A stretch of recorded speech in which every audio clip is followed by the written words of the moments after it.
Boa noite, pessoal. Que a paz de Jesus esteja conosco hoje e sempre. Nós estamos já um pouco mais da metade do Livro dos Espíritos, né? A gente começou no início desse ano, em 2015, a tarefa de fazer o estudo de cada questão, de cada capítulo, e até o final do ano nós vamos dar conta de fechar assim. São 1019 questões ao todo, e hoje nós vamos estudar da questão 522 a 557. É a segunda parte do livro, que leva o nome da intervenção dos espíritos. É o capítulo 9. É a metade do capítulo 9, né? A segunda metade. A primeira metade foi contemplada na palestra anterior. A gente tem nesse capítulo, alguém que já teve oportunidade de ler o Livro dos Espíritos? Especificamente essa parte que a gente vai falar hoje? Ainda não? Porque assim, a doutrina dos Espíritos, ela, entre outras coisas, ela vem mostrar para nós o relacionamento entre encarnados e desencarnados. De que forma que isso se estabelece? Quais são os efeitos positivos e negativos, né? E esse capítulo, ele fala justamente da ação dos espíritos desencarnados na nossa vida, que é a intervenção, sobre várias formas. Então hoje, dentro do pedacinho que nos cabe hoje comentar, né, eu gostaria até que vocês não ficassem acanhados, se houver alguma dúvida, ou queiram fazer algum comentário, por favor, podem fazer, porque eu estou aqui falando na frente, porque eu estudei um pouquinho antes, mas estamos aprendendo juntos, né, nesse processo todo. Então, assim, são 7 itens, né, que nós vamos trabalhar agora. Eu vou falar um pouco sobre cada um, tem que rapidamente, fazendo uma síntese, não abordando questão por questão, mas fazendo uma síntese dos principais tópicos, né? O primeiro ponto, ele leva o título de pressentimentos. Aliás, não só esse ponto, como outros trabalhados aqui, a gente pode dizer assim que existem algumas palavras-chave para o nosso entendimento desse capítulo. Uma dessas palavras-chave é pensamento. Através do pensamento a gente faz assim coisas que, ainda de acordo com a nossa evolução moral desse momento aqui, vivendo no planeta de provas e expiações, a gente não tem condições de atingir o entendimento do que a força do nosso pensamento é capaz, né?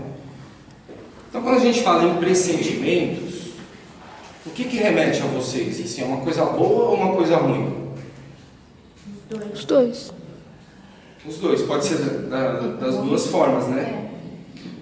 Mas, na verdade, eu diria que assim, o ruim não é, porque muitas vezes o que a gente toma, na profundidade das coisas, na essência, entre o bem e o mal, a gente vai ver que não existe mal, porque o mal, no fundo, ele trabalha para o bem. Porque o que hoje pode ser um mal, de acordo com a visão limitada que a gente tem da vida, mais para frente a gente vai perceber que existe um motivo, teve um porquê, e que é sempre uma fonte de aprendizado.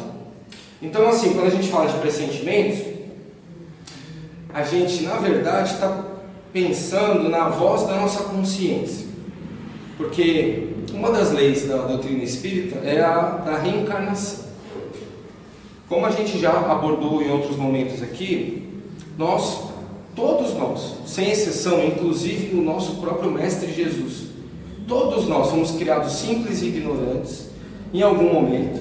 Jesus, no caso, a gente tem uma ideia, um exercício de tempo e espaço dificílimo de fazer, mas imagine que o nosso planeta Terra, ele foi constituído, segundo os cientistas, há 4 bilhões e 500 milhões de anos atrás.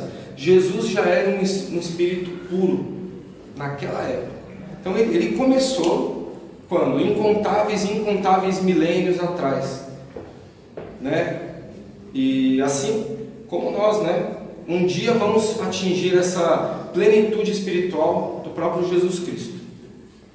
Então, quando a gente pensa na bondade e na misericórdia de Deus, não há uma outra forma de compreender isso senão pela dádiva da reencarnação, na qual a gente pode sempre se aprimorar, que a gente pode reparar as nossas falhas, os nossos equívocos do passado, né? Quando a gente fala de pressentimento, a gente tem que lembrar da programação reencarnatória, que nós, quando já atingimos alguma determinada consciência, determinado grau de inteligência, um pouco acima do instinto, e exercendo mais o nosso livre-arbítrio, e se for do nosso merecimento, quando a gente está no plano espiritual, que a única diferença, aliás, é que estamos aqui envoltos num corpo, num veículo de carne, presos na carne, e os espíritos estão livres, estão soltos na chamada erraticidade. Quando a gente está na erraticidade e bem assistidos pelos amigos espirituais, a gente pode escolher até determinado ponto o nosso gênero de provas, onde a gente vai encarnar, com quem a gente vai se encontrar, quais são os fatos mais importantes no decorrer da nossa encarnação, quais vão ser nossas tarefas, porque não vamos dizer missão, né?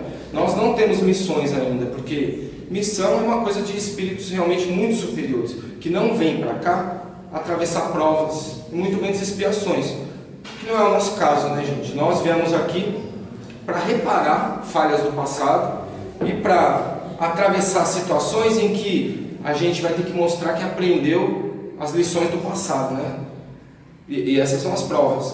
Então, os pressentimentos, eles nada mais são do que a voz da nossa consciência, quando a gente consegue resgatar o que foi combinado antes da gente nascer dentro desse veículo de carne, nessa encarnação. Então, muitas vezes a gente tem uma sensação, né, de que deveria ligar para determinada pessoa. Ah, faz tempo que eu não converso com fulano, deixa eu ver como é que essa pessoa está. Ou a gente está andando pela rua e pode pensar, opa, será que eu devo seguir por esse caminho? Fica com o pé meio atrás, né? A gente escolhe ir por outro. Quando a gente escolhe uma profissão, entre tantas que dá para ter no mundo, né? Porque isso faz parte também da nossa programação reencarnatória. O trabalho, uma palavra-chave no Espiritismo também. Trabalho. Todos nós estamos aqui a trabalho, né? Em prol do aprendizado. E os espíritos, quanto mais evoluídos são, mais eles trabalham, com mais consciência ainda. Então, pressentimento é nesse sentido que Allan Kardec coloca no Livro dos Espíritos, segundo as respostas que foram dadas às médiuns, né? Porque ele só organizou, ele era um pedagogo que organizou, é bom dizer isso, né? É legal até sempre relembrar que nós somos espíritas, não kardecistas, porque a doutrina não é de Allan Kardec, ele organizou, mas a doutrina é dos espíritos, a comunicação dos espíritos que vem até nós, né? Não de Allan Kardec. Mas enfim, então o que acontece? A gente tem esses pressentimentos que podem ser assim, tanto de algo que a gente deveria fazer, uma vontade, um impulso, ou mesmo um receio. E na dúvida, porque é normal a gente ter dúvida. A gente, se for pensar na escala do espírito e na escala dos mundos espirituais, a gente talvez não esteja nem na metade, ou talvez na metade no máximo, assim. Pensar nos mundos primitivos, depois de provas e expiações, e estamos passando por um mundo de regeneração, né? Então a gente ainda tem muito o que aprender. E essa dúvida, ela suscita no nosso ser, sempre, de será que a gente está fazendo a coisa certa? Na dúvida, esse capítulo ele tem uma questão que recomenda justamente isso: orar, o poder da oração. E oração é o poder do pensamento, porque é a forma com que a gente se comunica com os amigos espirituais, é através do exercício da nossa fé. E que se a gente pedir um esclarecimento, pode ter certeza de que vai ser dado de uma forma ou de outra.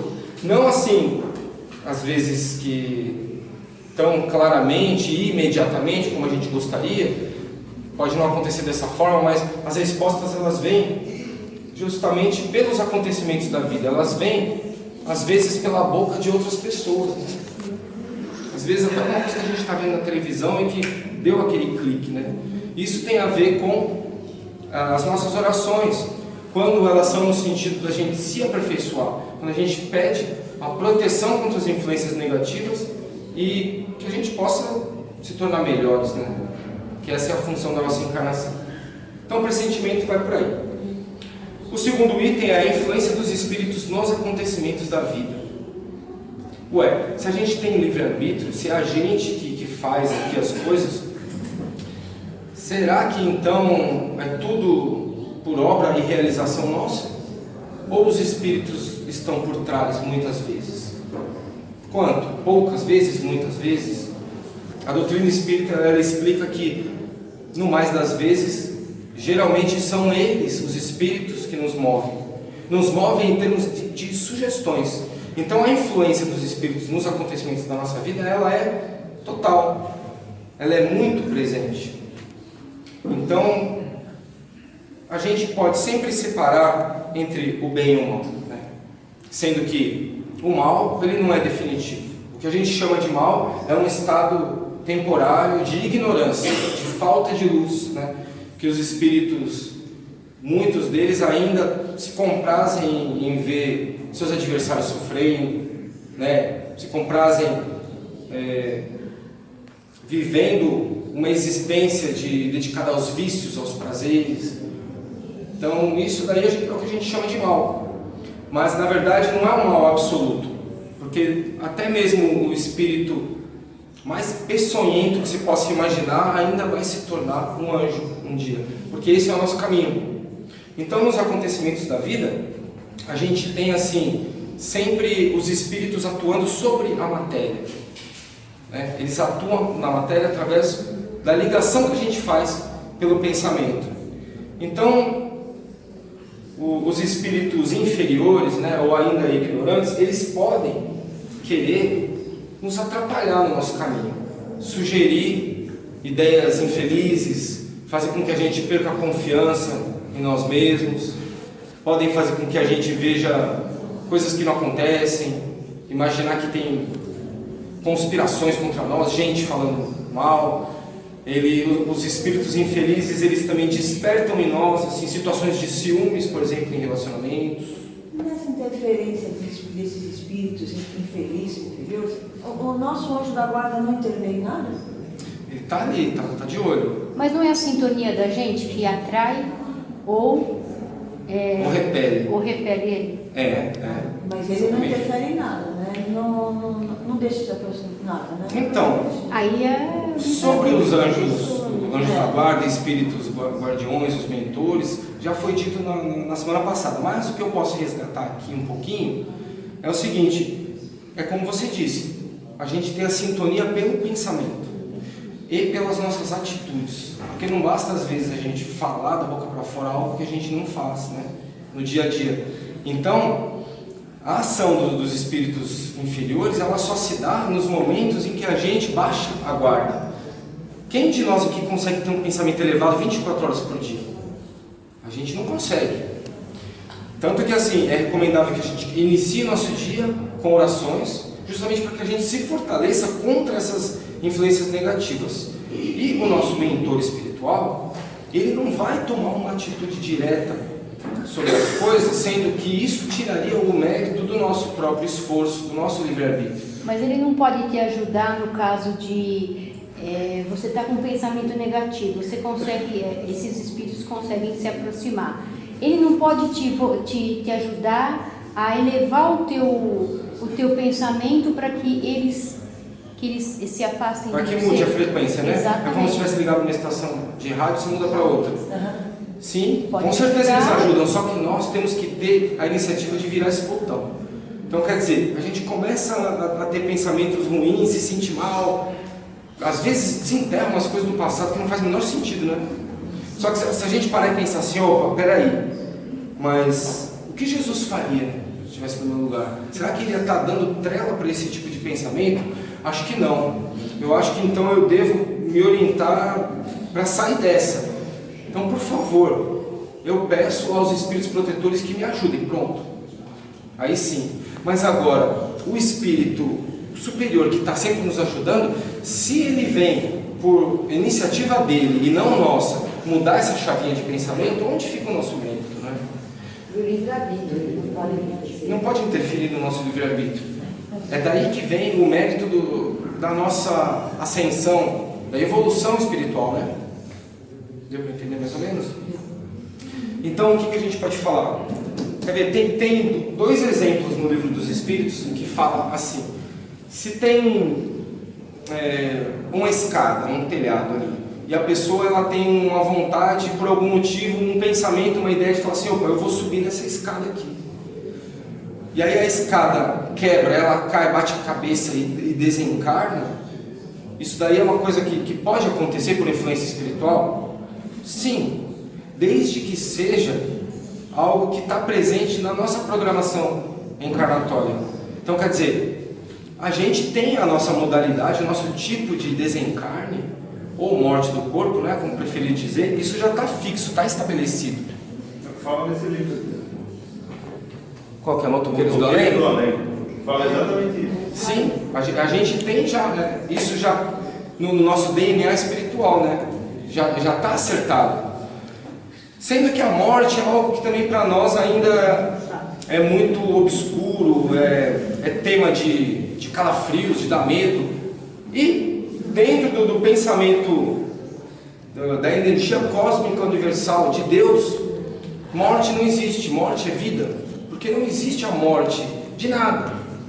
A decomposição do nosso corpo vai servir para que a Terra continue girando dentro das trocas de elementos químicos ali, na transformação da natureza, não é? E o nosso espírito não morre jamais. Esse é imortal. Foi criado e a partir dali, né, não há limite para a nossa ascensão. Até chegarmos num grau de perfeição relativa, porque absoluto é somente Deus, né? E uma coisa para ficar bem claro, ele falou o exemplo da escada, só que os espíritos não vão provocar que aquela escada se quebre, ela já estava deteriorada, ela já estava para quebrar, era o momento dele desencarnar, então intuitivamente ele foi daquele lugar, porque os espíritos não mudam os fenômenos da natureza para que a gente morra, nós temos a nossa hora certa de ir. Então isso precisa ficar bem explicado, que eles não interferem nesses fenômenos, nós somos às vezes intuídos a chegar naquele local, a fugir de um raio embaixo de uma árvore e morrer ali, porque era o nosso momento. Mas os espíritos não vão mudar e fazer o raio cair onde você está. É você que vai intuitivamente para aquele local, porque era o seu momento. São coisas bem distintas que a gente não pode confundir. Verdade. No Livro dos Espíritos diz que ou a escada estava apodrecida ou não suportava o peso da pessoa. Está meio gordinho, subir na escada pode cair se ela estiver fraca, né? Agora, em relação à influência dos espíritos nos acontecimentos da vida, será que a gente pode então pensar assim que os espíritos eles podem ser capazes de afastar de nós todos os males que a gente vai sofrer na vida? Não dá. Porque o que a gente tem que passar em termos de provas, as dificuldades que a gente tem que superar, os obstáculos a vencer, e mesmo as expiações, que são os momentos que a gente vai reparar as nossas dívidas do passado, isso não tem como mudar, porque é para isso que a gente está aqui. A gente não está aqui a passeio, né?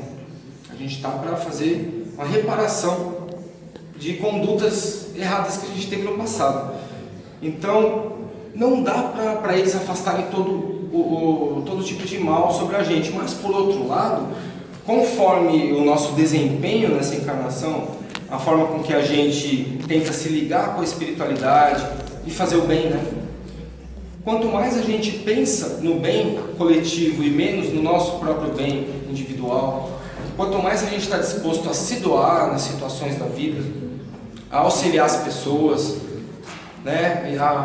A fazer a prática da caridade, que é o amor em ação. Quanto mais a gente está disposto a fazer isso, mais ao longo do tempo, isso também pode ser mudado. Um espírito desse, negativo, ele pode influenciar a ponto da pessoa que já não está no seu equilíbrio normal, até um suicídio? Olha, ela pode ficar influenciando, pode ficar atrapalhando. Uma pessoa que já não está bem, dando essa ideia, sim, mas só que, salvo nos casos de loucura, que é também porque quando você está falando isso, a gente está falando de obsessão.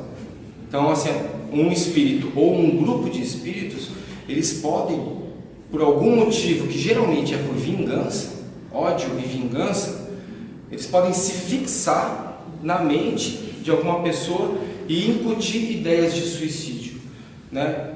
Mas salvo em casos de loucura, quando você perde mesmo a noção, porque é um atenuante para o caso de suicídio, né? O suicídio, ele também é responsabilidade da pessoa. Isso pode acontecer, sim. Mas é importante a gente dizer, né, como nesse capítulo fica bastante claro, porque quando a gente pensa assim, na intervenção dos espíritos na nossa vida, isso não tira a nossa responsabilidade. O Espiritismo deixa muito claro isso daí. A gente está aqui, nesse caminho de evolução com o livre-arbítrio, a gente tem que ser responsável pelo que a gente fala, pelo que a gente faz e pelo que a gente pensa. Então, nós também não temos o direito de julgar ninguém, julgar nenhum espírito que tem atitudes ruins em relação aos outros, ou mesmo que chegue assim, a essa solução extrema e final, assim, derrogando uma lei de Deus, né? Ou melhor dizendo, derrogando não, porque isso é impossível, né? Contrariando uma lei de Deus. Nós não temos jamais o direito de julgar ninguém, porque quem somos nós? O que nós já fizemos no passado? Provavelmente coisas até muito piores. Então, por isso, a gente tem que ter o pensamento sempre elevado, através da oração. E não só da oração, mas das nossas atitudes, da nossa conduta. É isso que vai afastar os espíritos negativos, que vai fazer com que, por exemplo, os chamados espíritos zombeteiros, que querem ficar nos atrapalhando, que também está mencionado nessa parte aqui do capítulo, da ação dos espíritos na vida, no cotidiano, eles acham graça, né, de ficar atrapalhando a nossa vida. São os espíritos levianos, zombeteiros. Eles não necessariamente são maus, mas são ignorantes, sim. E eles querem ver confusão. Como, por exemplo, quando a gente está atrasado em casa procurando a chave do carro, não acha em lugar nenhum. Não é que eles esconderem em algum lugar, mas ficam incutindo uma confusão. Um fala assim, está na cozinha, está no banheiro, está dentro da geladeira, sabe? Você fica correndo, vai para cá. Onde será que está essa chave? Só para rirem de nós, né? Achar graça às nossas custas. Então, esse seria um tipo de intervenção. Agora, é importante também, só para poder seguir adiante, tem uma pergunta que faz que ela foi formulada da seguinte forma: e os espíritos, eles têm o poder de nos trazer riqueza? Se a gente ficar rezando, orando, pedindo para que os espíritos nos ajudem a conquistar riqueza, isso é possível? Diz que não. No mais das vezes não. Porém, até pode ser, porque tudo vai de acordo com os interesses de Deus, né? Com a permissão de Deus. E o interesse da criação é sempre a nossa evolução, a nossa melhora. E, ao contrário do que pode parecer, ser rico nesse mundo é algo muito perigoso. Perigoso moralmente falando. Então, pode até ser concedido a alguém em caráter de prova, de teste. Porque, afinal de contas, quando a gente tem muito dinheiro, a tendência pode ser de não querer trabalhar. A tendência pode ser de querer ficar curtindo a vida, de derrapar no caminho dos vícios, né? De se tornar uma pessoa egoísta, arrogante, poderosa. O dinheiro e o poder, eles caminham juntos. E sendo que, na verdade, o dinheiro seria, dentro da visão espírita, a fortuna, não qualquer dinheirinho, né? Mas fortunas, elas deveriam servir para o nosso progresso coletivo, para que possam ser gerados empregos, condições de trabalho para as pessoas, para que todos tenham oportunidade ali de, através desse montante material, encontrar condições de aperfeiçoamento, né? De uma forma justa, de uma forma assim, humanitária, sem espezinhar, sem humilhar as pessoas. Então, quer dizer, na verdade, né, os espíritos, eles não têm esse poder, só que tudo vai da permissão de Deus, da vontade de Deus. Se Deus quiser, pode sim algum espírito de repente soprar assim no seu ouvido alguns números aí e você ganhar na loteria, só que isso daí geralmente é feito por espíritos que, já sabendo da tendência que a gente tem para a queda, querem mais é ver o circo pegar fogo com a gente dentro, né? Então, quer dizer, isso daí é uma coisa que é difícil acontecer. O que mais que a gente pode dizer? Eu acho que assim, 2 pontos em relação à influência dos espíritos na vida. Primeiro vamos ter claro, gente, que todos os obstáculos, a dificuldade que a gente tem em relação a superar alguma doença, a superar alguma dificuldade material, a dificuldade que a gente tem em perdoar as pessoas, em não, ao invés de ficar em casa, em cima do muro, né, com preguiça, sem fazer nada, porque, afinal de contas, quem, entre o bem e o mal, quem fica em dúvida em cima do muro, automaticamente toma partido do mal, né? Deixa de fazer o bem. É bom ficar claro que a gente não pode pôr a culpa nos espíritos e falar assim, olha, tem um obsessor aqui no meu pé, por causa disso que eu não faço determinadas coisas que poderiam ser boas para os outros. Não, nada disso. A responsabilidade é nossa. É um chamado individual para o trabalho coletivo.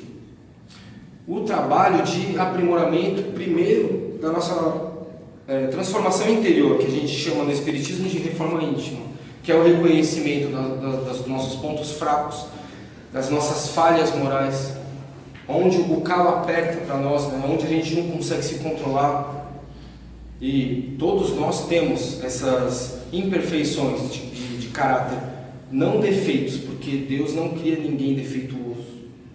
São imperfeições que nós fazemos acontecer na nossa vida por conta dos reflexos das nossas ações. Lei de causa e efeito, outra muito importante no Espiritismo. Então, a responsabilidade é nossa. A responsabilidade pela nossa queda e a responsabilidade pela nossa ascensão, pelo aprimoramento do nosso espírito. Outro ponto importante é agradecer. O agradecimento é fundamental para que essa sintonia que você falou, Sandra, que ela possa ser cada vez maior.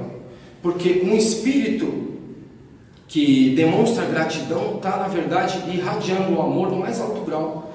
É uma das grandes virtudes do espírito, a gente ter isso, né? E a gratidão e a humildade andam lado a lado. Então, pode haver casos de pessoas que têm assim tudo de forma aparentemente fácil na vida e que não agradecem a Deus e que acham que tudo é fruto do seu próprio esforço, só da sua própria inteligência, né? Por ela ser uma pessoa especial, diferenciada, sendo que, na verdade, a gente tem uma legião de espíritos que está sempre do nosso lado, de cada um de nós. Hoje a gente tem no planeta Terra o quê? 7 bilhões de pessoas encarnadas. Segundo psicografias de Chico Xavier, ao todo são 20 bilhões de habitantes no planeta Terra. Então a gente pode supor daí que uns 14, 15 bilhões são desencarnados. E eles vão se agarrar a gente de alguma forma, de acordo com a porta ou a janela que a gente abre, né? Nós vamos escolher abrir os portões do nosso porão, onde tem assim as nossas imperfeições mais sórdidas e obscuras, e com isso entrar em afinidade com espíritos que também têm a intenção de fazer o mal, ou a gente vai abrir a janela para o sol, que vai iluminar a nossa vida através do quê? O que os bons espíritos podem fazer por nós? Eles nos inspiram. É inspiração. A gente, aos poucos, conforme vai estudando um pouco mais sobre a doutrina espírita, tendo conhecimento do Evangelho de Jesus, porque eles estão lado a lado, né? Não existe espiritismo sem o Evangelho de Jesus. O espiritismo veio trazer de novo, de uma forma mais clara, mais detalhada, absolutamente tudo que Jesus falou, né?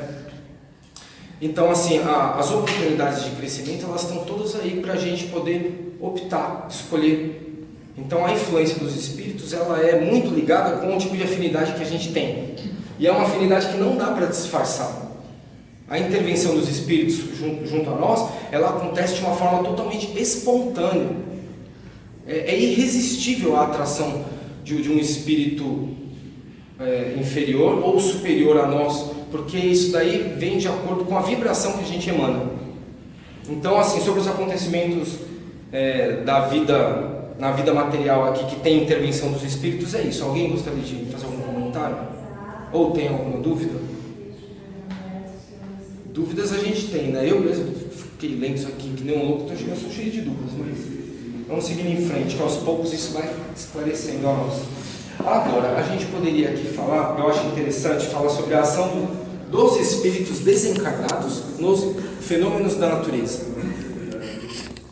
Será que ela acontece? ela acontece muito mais do que a gente pode imaginar. Antigamente, né, nos tempos de antes de Cristo, que é o que a gente chama em história de período da antiguidade, a gente tinha já os deuses gregos, que eles eram responsáveis, nomeados por fenômenos da natureza, não é? Na Grécia e depois passando para Roma, e os povos pagãos de uma forma geral, tinham vários deuses para vários fenômenos diferentes da natureza. Para a chuva, nos países nórdicos também, né? Inclusive aqui também, na América Latina, com os povos indígenas, né? Deus da chuva, Deus do sol, o Deus do trovão, o Deus da terra, né? Que é a deusa da fertilidade. Então a gente tem uma série de interpretações que eram dadas pelos antigos na época, atribuindo, né, quando eles faziam as orações deles e as intenções para um determinado Deus e conseguiam que fosse atingido o pedido, eles acreditavam que foi determinado Deus que fez, mas não, na verdade não é isso. Acontece que Deus, Ele particularmente, né, não que Deus seja personificado em alguém, né, a energia criadora, ela não tem ação sobre a matéria. Deus criou somente duas coisas no universo: os espíritos e a matéria. Só isso. Sendo que nós temos os espíritos com E minúsculo, que são as criações do reino mineral, vegetal e depois animal, que é regida por instintos, né? No último grau, que é dos animais, mas ainda não tem o que depois o espírito com E maiúsculo, que é o homem, o ser humano. Homem no sentido de ser humano, né? O homem, os homens e as mulheres, que tem livre-arbítrio, que tem consciência, que podem raciocinar, tem inteligência. Por um lado você tem os espíritos e do outro você tem a matéria, que é toda feita a partir de fluidos. Então, a ação dos espíritos na natureza, ela acontece de uma forma muito orquestrada, né? O trabalho é todo feito por nós, os espíritos encarnados aqui, mesmo na própria transformação da natureza, de passar um arado na terra, jogar uma semente. Coisa mais fantástica isso, de uma sementinha nascer assim, tanta vida, né? Tantos frutos e árvores e tudo que a gente se alimenta, não é? Como da ação dos espíritos desencarnados. Então a gente tem assim, a regência da natureza, ela é toda feita através disso, através do trabalho incessante dos espíritos. Então você tem os espíritos que regem o pensamento e que coordenam e ordenam, dão as ordens, e os espíritos que trabalham, que executam.